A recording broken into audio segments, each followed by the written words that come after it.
Well, hello. Well, I had to do a part two to this video. I didn't want to bore you to death with all of my painting. So I've painted the owl. I used the markers, my foil, my water, my paintbrush, and I'm very satisfied with this. But like I was saying before, owls are nocturnal creatures, so I've added some black to my foil. I took my napkin and I wiped all that other stuff off, and to make room for the black. And so now I'm going to go ahead and make the background dark, as dark as I can with these colors. Now, what did I tell you about the crayons? They will resist the water from the markers, from the paint, from the markers. So I'm going to go ahead and paint this background, but I had added a few stars with a white crayon. And because I've drawn stars enough times to remember how they look, I could just draw them blindly and not even really be able to see it on the paper. But now you can see how the stars are shining through the dark sky. This sky, this is just mostly gray. The black just is not going to be as dark as you would want black paint to be, but it does convey the impression of it being nighttime. So I'm going to use as much of this as I can, and I'm going to put the black all the way around this bird and even below this branch, because it's nighttime. All over the whole page is a nighttime scene.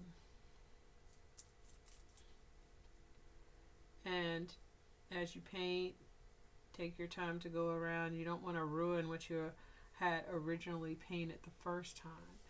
You turn it this way so I can get to it better.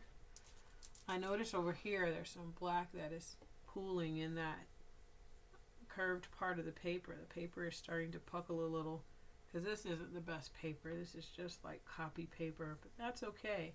We use what we have, and us artists will survive, because making things, no matter what we have on hand, is very satisfying.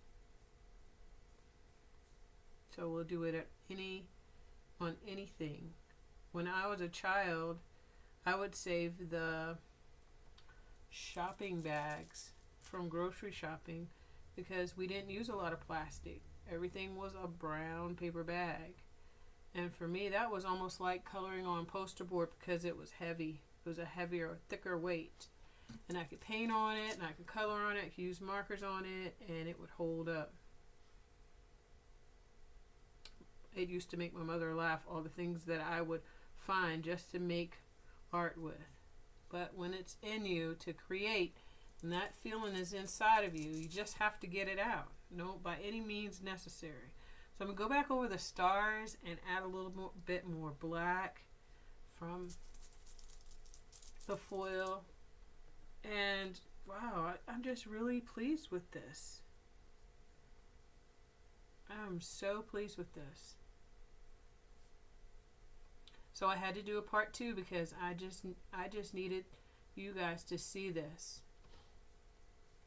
It is just wonderful. It's beautiful. I thought I was going to need more black, but guess not. I can put that away. So you would leave this to lay flat to dry. And my owl, oh, I should have done a moon. What was I thinking? I just got carried away with the stars. I didn't even think about a moon, but I could do that next time. There's always more opportunities to make art. But like I always say, I always take the time to create cool stuff. And this has been a wonderful experience.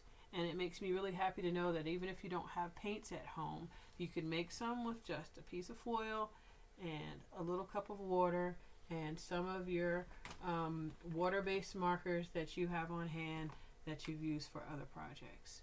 So until next time, keep creating.